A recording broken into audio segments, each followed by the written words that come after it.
Okay, welcome back to Musile Good Morning Breakfast Show. Now remember, before we went on a break, we did mention that we will be coming into our health segment, and we do have a special guest from Project Concern Zambia, Mr. John Kamona, who's joining us in studio right about now. Musile Chan.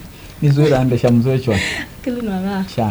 Okay, welcome to Musile Good Morning Breakfast Show. Okay, Thank so you. just to dive into the interview, before we get straight into asking the deeper questions, just tell us what Project Concern Zambia is all about. Thank you so much, Sibongile. First and foremost, na milume sakaufera malozi komu ya komukua mambumbu aliambaye nibai kutweba puho ni tumezi. Today I'm boosted Good Morning here in Bolozi TV. Basically, Project Concern Zambia is a local non-governmental organization which was registered in 2019. Initially, before it was registered as a local organization, Project Concern Zambia was called Project Concern International, meaning that it was being run by the international communities. But along the way, they realized that there was need to localize the organization. So it was an assistance from Project Concern International and the GlobalCommunities who came together to build the capacity in this local organization, so that at the end of the day, all the HIV interventions can be transferred now to a local entity which will be run by local individuals. So basically that is Project Concern International. So it has been in Zambia from 2019 as a local entity. Okay, so what activities are you implementing, and what communities are you targeting here in Mongu? Is it just in Mongu? Are you anywhere else apart from Mongu? Okay, basically maybe let me just give you a broader perspective of Project Concern Zambia. So Project Concern Zambia is not only in Western Province. First and foremost, it's implemented in all the 5 provinces here in Zambia, in a total of 16 districts. So we are in Southern Province, we are in Central Province, we are in Western here, we are also in Muchinga and Northern Province. So what do we do in these provinces? I'll start with Southern Province. For Southern Province, we have a bigger project which we call the Empowered Children and Adolescents Program 2, which is supported by the United States of America State Department. So it is being implemented in Southern and Central Province. So we are there on a project which I'll talk about shortly. We are there to complement ECAP 2 interventions. Then we are also in Western Province here, where we are implementing the Empowered Children and Adolescents Program Plus. We are also in Muchinga and Northern, where we are implementing the Malaria Community-Led Monitoring and Disease Surveillance. We are also here in Mumbwa, where we are implementing the Gavi project. So basically, Project Concern is a bigger organization that is covering almost the entire Zambia. Okay. So you talked about the intervention that we are implementing. Basically, when we narrow it down here to Western Province, we are in 4 districts. We are in Limulunga, we are in Sesheke, we are also in Kalabo, and we are in Mongo here. So we are implementing what we call the Comprehensive OVC Case Management Program, which is a family-centered approach that we are implementing to ensure that these families that are on our program, they attain what we call the last mile interventions. Now let me narrow it down to say, what are these things that we implement? There are 4 areas that we are focusing on. The first area is the health perspective, which we are going to discuss more on this program. Then the second one is the stable, where we are looking at the economic stability of a household. The third one is the safe area, where we are looking at, these are thematic areas, they are broader, but there are several activities there. So the safe, we are looking at interventions that relates to violence in a household, and then the school, where ensure that children that are of school going age, they go into school. Okay, so in Western Province here, there are communities where we're working in. The first one is Mongu here, we are in Kambule Ward and also Imwiko Ward. Then in Kalabo, we are in Yuka and also Rwangenga Ward. In Sesheke, we are implementing our interventions in Katimamuriro and Munimambango Ward. Then for Limulunga, we are at Limulunga Main Hospital. So basically, those are the interventions that we implement. Now, maybe I can go further now. What are these things that we are doing as a Project Concern Zambia through the Empowered Children and Adolescents Program Plus? Maybe to make mention here on this program that ECAP Plus is a project under PCZ, which is funded by the Helmsley Charitable Trust. So this is a private funder who came on board to come and just help the communities to lift themselves out of poverty. So they are two major thematic areas that we are focusing on. The first one, we are supporting epidemic control. Okay, and I'll talk about that shortly. Second, we are also looking at social protection vulnerability. So there are two areas here. So when we talk of supporting epidemic control, we know that HIV and AIDS here in Zambia, especially Western Province, is ravaging the communities. So what are we doing there? I said it's a family-centered approach. So we are targeting children that are living with HIV. We are also targeting HIV-exposed infants that is contributing to epidemic control. We are also targeting children of women living with HIV and survivors of sexual violence. We are also targeting the adolescents and the young people. When you look at the statistics here, like in Western Province, this is also a risk for adolescents and young people. We are also targeting the pregnant and breastfeeding adolescent girls and young women.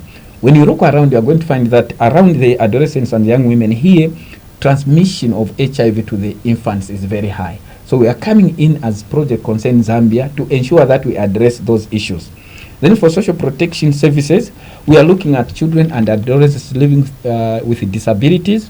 We are also looking at children in elderly households. We are also looking at chronically ill caregivers, malnourished under 5 children, as well as child-headed households, and also low-income female-headed households. Now, let me narrow it down a bit. What exactly do we do? Yes, we've talked about all these things. We are coming on board here to complement what government is doing. So we are not a parallel structure, but we are contributing into what government is doing to ensure that these vulnerable people, they receive adequate services that they require. Okay. Okay, just to add on to that, how do you collaborate with the government and then to also improve the health outcomes in communities? Okay, thank you so much. So our main partner in collaboration is Ministry of Health. We know that Ministry of Health has various structures. We start from the Provincial Health Office, we have the District Health Office, and we have the facilities. So first and foremost, at provincial level, that is the strategic level, where we come in as Project Concern Zambia, ECAP Plus, to share our ideas on how we are coming in. So we collaborate, we plan together.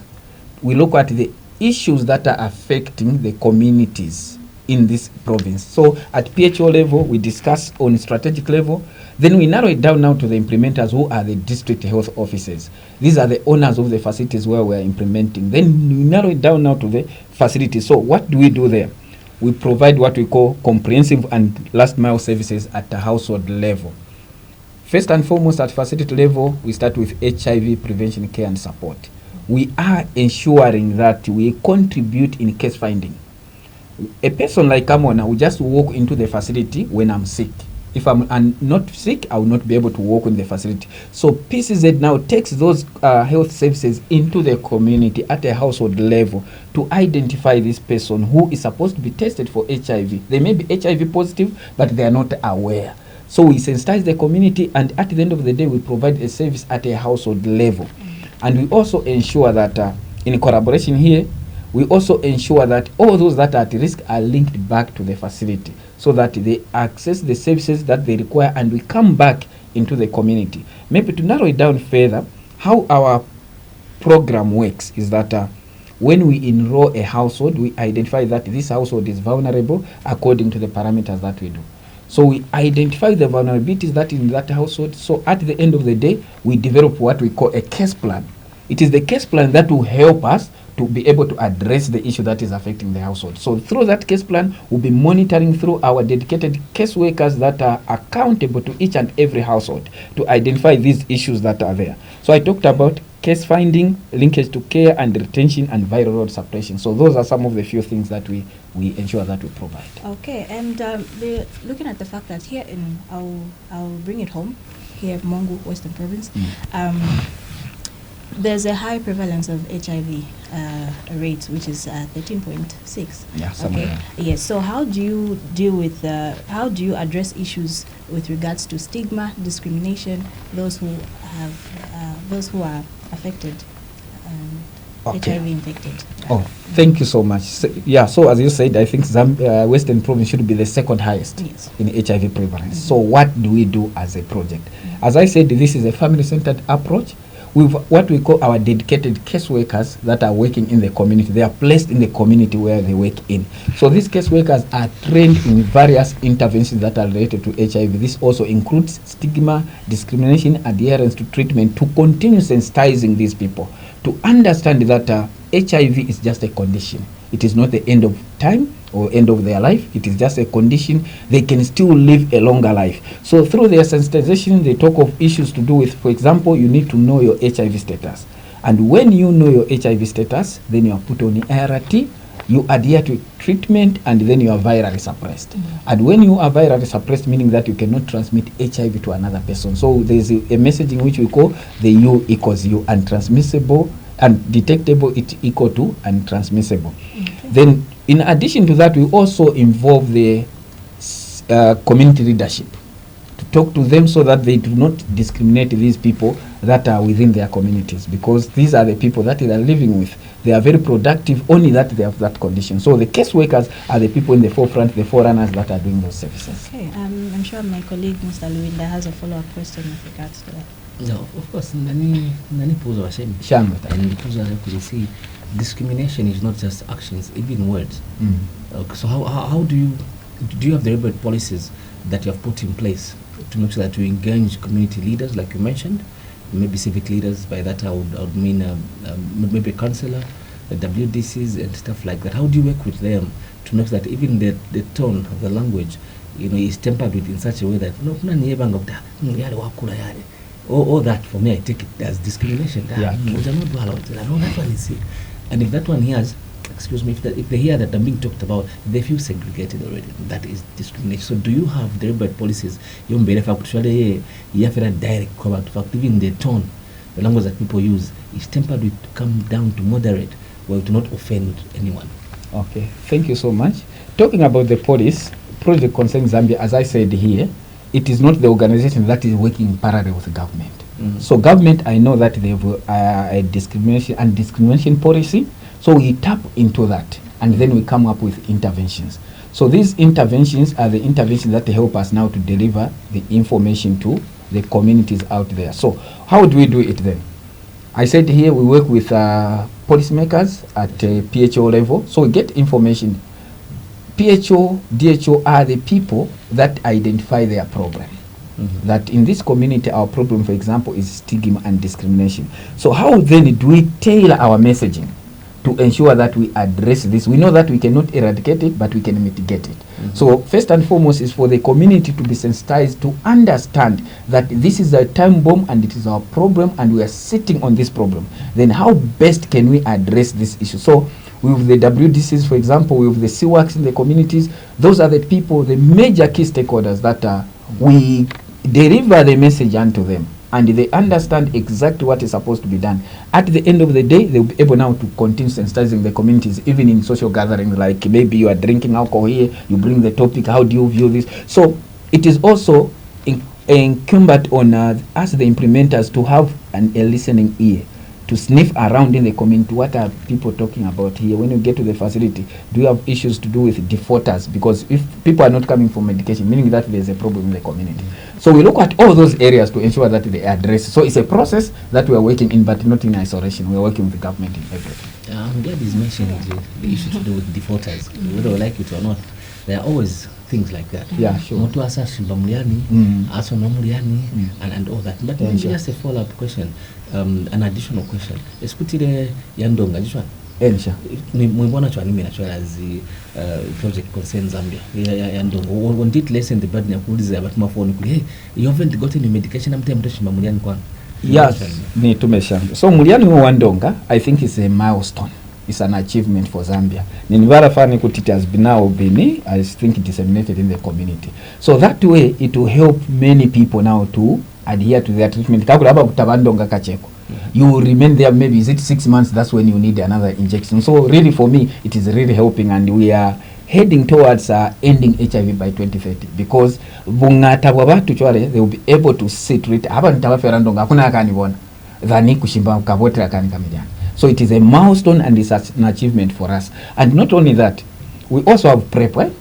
Sikuna ni prep ya ndonga fa kuna ni prep ya mdiani. No na one it will help us to ensure that those that are HIV negative they remain HIV negative. Kakura kutawa prep ya ndonga hakuna yakaziba you will remain there than kunoma tablets all the time. So I think for us we are going heading somewhere. In a view of the injectable, don't you think that people are careless? They are after all suppressing the law, they just become careless. They want to go and sleep around there without even using protection. Exactly. And this is where we should not go to sleep, to say because we have an injectable, then we go to sleep. Messaging should continue. We should continue talking to people, sensitizing people that even if you are on injectables, because right now people are on tablets, they are TOD and the like, but they are virally suppressed, but they continue taking the medication because we know that if you do not continue taking medication, meaning that there will be drug resistance. At the end of the day, you need to. So sensitization should continue, and this is why PCZ is on board to ensure that we address those issues. Okay, thank you so much for joining us today. Unfortunately, we have run out of time. Thank you so much for joining Wusile Good Morning Breakfast Show, and of course we will be engaging you on more activities. If there's any activities that you'll be having in communities, of course we'll be able to be with you. Thank you so much for that opportunity. I'm glad that we've appeared today as Project Concern Zambia. There are a lot of activities. If we were to talk about them here, we are going to get through and through and through and through. But just to conclude is that we are not just collaborating with Ministry of Health. We know that government has put a deliberate policy with CDF, social cash transfer, and grants. So we are working with the communities to ensure that we link these people to these various government institutions to access those social protection services like cash transfer, because we know that our people grants may be there, but they are not knowledgeable about them. So we help them to know that there are these services that government is doing. So basically, all the strategic ministries are our partners, Project Concerns.